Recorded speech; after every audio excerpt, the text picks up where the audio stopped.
ان کے پیچھے دم ہلاتا رہتا ہے ہمارا پاکستانی میڈیا، مگر انٹرنیشنل میڈیا میں یہ خبریں زور شور سے اٹھائی جاتی ہیں اور تمام ملک میں،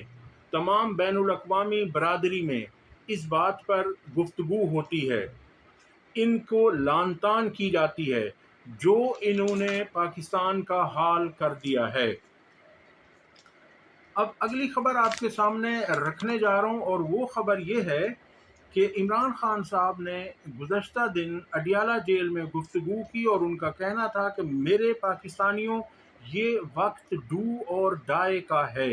اپنے مستقبل کے لیے نکلو، آخر کب تک خاموش رہو گے۔ ان کا کہنا ہے کہ اگر آپ اب نہ نکلے تو کبھی نہیں نکل پاؤ گے۔ یاد رکھیے کہ اگر اس حکومت نے اسی مہینے میں بلکہ آنے والے ہفتے میں،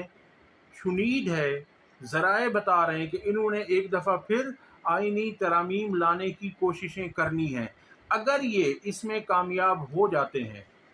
تو پھر آپ یوں سمجھ لیجئے کہ آپ کا ملک 5 سے 10 سال کے لیے پیچھے چلا جائے گا۔ تحریک انصاف کے ساتھ، عمران خان کے ساتھ جو زیادتیاں ہونی ہیں وہ تو الگ ہیں، لیکن پاکستان جو ہے یہ بہت پیچھے چلا جائے گا۔ ہمارے بچوں کا مستقبل جو ہے وہ تاریک ہو جائے گا، کیونکہ یہ لوگ، انہیں آئین کی پرواہ نہیں ہے، قانون کی پرواہ نہیں ہے، ملک کی پرواہ نہیں ہے، عوام کی پرواہ نہیں ہے۔ انہیں صرف کیا ہے کہ عمران خان کو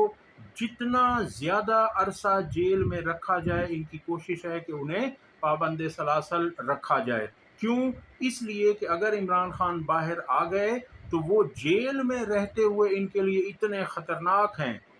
کہ انہیں سانس تک نہیں لینے دے رہے۔ وہ جیل میں بیٹھا ہوا مرد آہن، تو اگر وہ باہر آ گئے تو کیا حال ہوگا۔ دوسری بات ان کی یہ ہے کہ اپنے کی کوششیں کرنی ہیں، اگر یہ اس میں کامیاب ہو جاتے ہیں تو پھر آپ یوں سمجھ لیجئے کہ آپ کا ملک 5 سے 10 سال کے لیے پیچھے چلا جائے گا۔ تحریک انصاف کے ساتھ، عمران خان کے ساتھ جو زیادتیاں ہونی ہیں وہ تو الگ ہیں، لیکن پاکستان جو ہے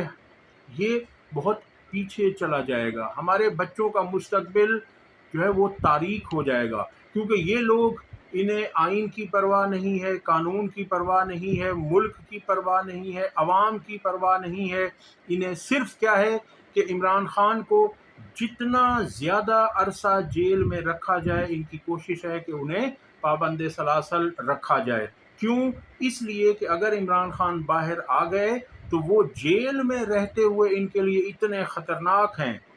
کہ انہیں سانس تک نہیں لینے دے رہے۔ وہ جیل میں بیٹھا ہوا مرد آہن، تو اگر وہ باہر آ گئے تو کیا حال ہوگا۔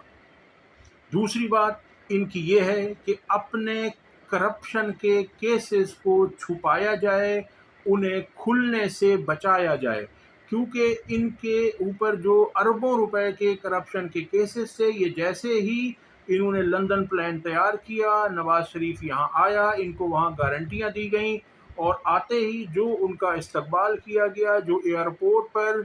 مشینیں پہنچیں ویریفیکیشن کے لیے، آئیڈینٹیفیکیشن کی جو مشینیں ہوتی ہیں، وہ انہیں وہیں پر ہی باہم پہنچا دی گئیں، اور انہیں آ کر یہاں پر لاڈلا بنایا گیا، تمام ان کے کیسز کو ختم کیا گیا۔ اب یہ چاہتے ہیں کہ وہ کرپشن کے کیسز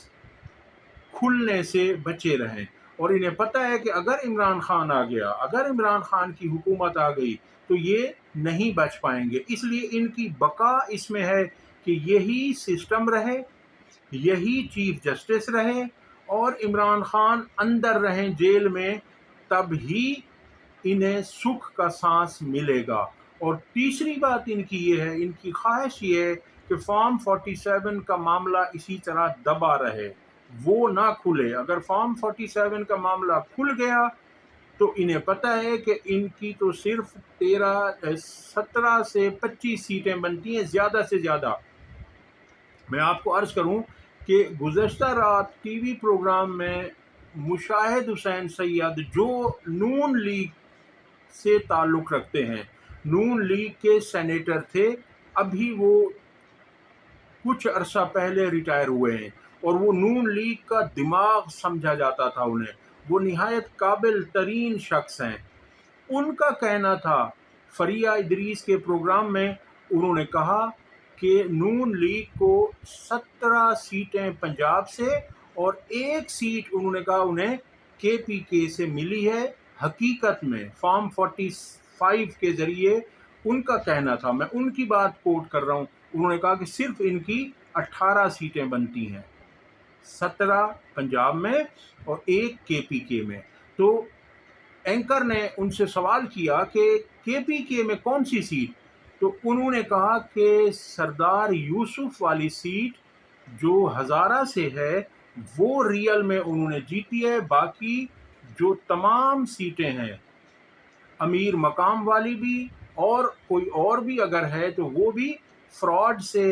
دھاندلی سے، فارم 47 کے ذریعے یہ جیتے ہیں۔ تو اس طرح سے جب یہ ان کی اپنی پارٹی کے لوگ یہ کہیں گے کہ یہ فارم 47 کی حکومت ہے اور انہیں صرف 17 سیٹیں ملنی تھیں، تو اب یہ انہیں 2/3 اکثریت لے کر یا دلا کر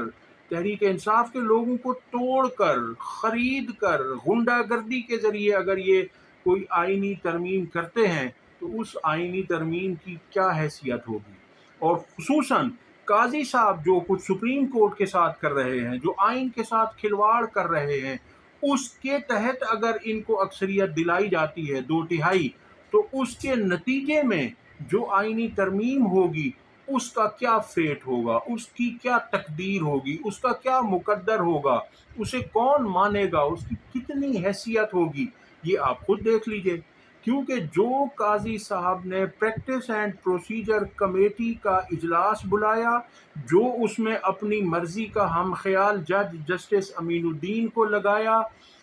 جس طرح سے اس کمیٹی سے جسٹس منیب اختر کو، جو کہ تیسرے نمبر کے سینئر موسٹ جج ہیں، رینکنگ میں وہ 3rd ہیں، کیونکہ جسٹس منصور علی شاہ صاحب کے بعد ان کا نمبر آتا ہے، انہیں جس طرح سے بے رحمی سے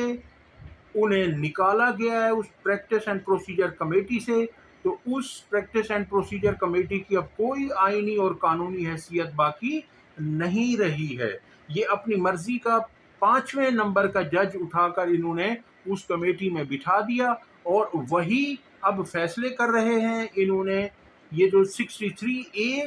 کا جو کیس ہے، اس میں انہوں نے اپنا بینچ بنایا اور اس بینچ میں بھی جسٹس منیب اختر نے بیٹھنے سے انکار کیا، تو انہوں نے اپنی مرضی کا ہم خیال ہیرا جسٹس نعیم اختر افغان کی صورت میں وہاں پر بٹھا دیا۔ اب یہ 5 جج 63A کے کیس کو سن رہے ہیں اور امید ظاہر کی جا رہی ہے کہ کل تک ممکن ہے فیصلہ ہو جائے۔ قاضی صاحب کی تو کوشش ہوگی کہ آج ہی ہو جائے، مگر اب جب یہ اس کی سماعت ہو رہی تھی تو تحریک انصاف کے ہمدرد وکیل ہیں ایڈوکیٹ مصطفین صاحب، وہ روسٹرم پر آ گئے اور انہوں نے بات کرنی چاہیے۔ اب دیکھ لیجئے کہ سپریم کورٹ کی حالت یہ کر دی ہے قاضی نے، وہ جب وہاں آئے تو انہیں حسب معمول قاضی صاحب جس طرح کسی اور وکیل کو بولنے کی اجازت نہیں دیتے، انہیں بھی بولنے سے روکا گیا، مگر وہ بولتے رہے۔ انہوں نے کہا کہ قاضی صاحب آپ نے جو پریکٹس اینڈ پروسیجر کمیٹی بنائی وہ بھی غیر آئینی اور غیر قانونی ہے، اور آپ بھی یہاں غیر قانونی اور غیر آئینی طریقے سے بیٹھے ہوئے ہیں، آپ اس کیس کو نہیں سن سکتے۔ اور آپ نے پھر انہوں نے جب مزید انہیں روکا تو انہوں نے پھر پورے بینچ سے کہا، جو 5 رکنی بینچ تھا، انہوں نے کہا آپ سب غیر آئینی طور پر یہاں بیٹھے ہوئے ہیں، آپ کو اس کیس کو سننے کا۔ وہ قاضی صاحب نے پریکٹس اینڈ پروسیجر کمیٹی کا اجلاس بلایا، جو اس میں اپنی مرضی کا ہم خیال جج جسٹس امین الدین کو لگایا، جس طرح سے اس کمیٹی سے جسٹس منیب اختر کو، جو کہ تیسرے نمبر کے سینئر موسٹ جج ہیں، رینکنگ میں وہ 3rd ہیں، کیونکہ جسٹس منصور علی شاہ صاحب کے بعد ان کا نمبر آتا ہے، انہیں جس طرح سے بے رحمی سے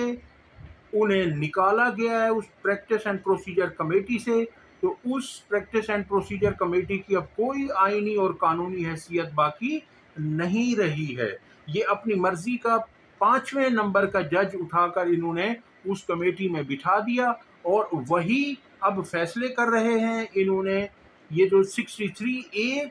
کا جو کیس ہے اس میں انہوں نے اپنا بینچ بنایا اور اس بینچ میں بھی جسٹس منیب اختر نے بیٹھنے سے انکار کیا، تو انہوں نے اپنی مرضی کا ہم خیال ہیرا جسٹس نعیم اختر افغان کی صورت میں وہاں پر بٹھا دیا۔ اب یہ 5 جج 63A کے کیس کو سن رہے ہیں اور امید ظاہر کی جا رہی ہے کہ کل تک ممکن ہے فیصلہ ہو جائے۔ قاضی صاحب کی تو کوشش ہوگی کہ آج ہی ہو جائے، مگر اب جب یہ اس کی سماعت ہو رہی تھی تو تحریک انصاف کے ہمدرد وکیل ہیں ایڈوکیٹ مستفین صاحب،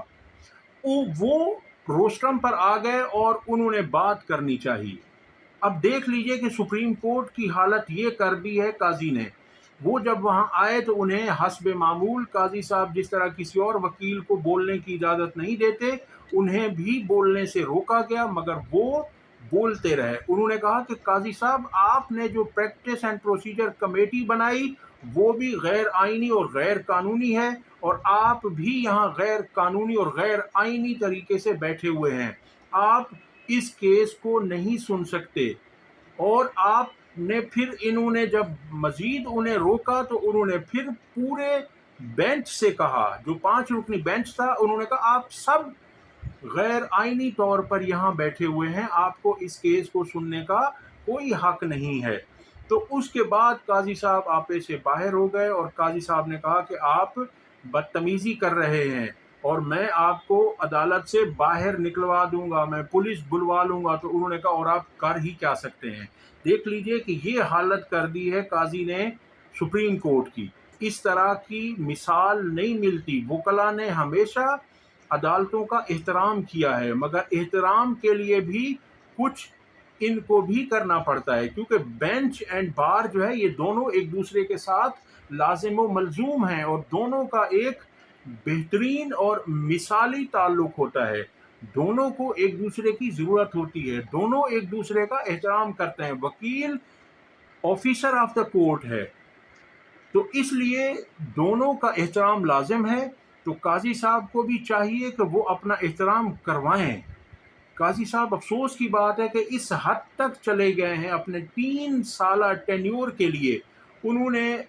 اتنا پیسہ کمایا، اللہ نے انہیں عزت سے اتنا پیسہ دیا، لیکن جاتے جاتے جو انہوں نے آئین کا، قانون کا اور سپریم کورٹ کا حال کر دیا ہے، انہیں کوئی بھی ذی شعور شخص اچھے الفاظ میں یاد نہیں کرے گا۔ وکلاء وہاں سپریم کورٹ کے باہر بڑی تعداد میں پہنچ گئے، انہوں نے قاضی کے خلاف شدید نعرے بازی کی، قاضی صاحب کے پتلوں کو جلایا گیا اور اس طرح کی نعرے بازی کی کہ میں یہاں بیان نہیں کر سکتا، کیونکہ ہمارے ہاں سیاسی جماعتوں نے ایسا ماحول نون لیگ نے خصوصاً پیدا کیا تھا۔ ایک دفعہ تو 97 میں نون لیگ نے سپریم کورٹ پر سید سجاد علی شاہ صاحب جب چیف جسٹس تھے تو اس وقت حملہ کروایا، اور جب ثاقب نثار تھے یا عمر عطا بندیال تھے تو اس وقت انہوں نے جو سپریم کورٹ کے باہر غلیظ نعرے لگائے، گندے نعرے لگائے، ان کو بیان نہیں کیا جا سکتا۔ اس لیے یہ روایت نون لیگ نے ڈال دی ہے، مگر تحریک انصاف اس سے دور رہتی ہے۔ تحریک انصاف نے کبھی ایسا نہیں کہا، کسی کے احترام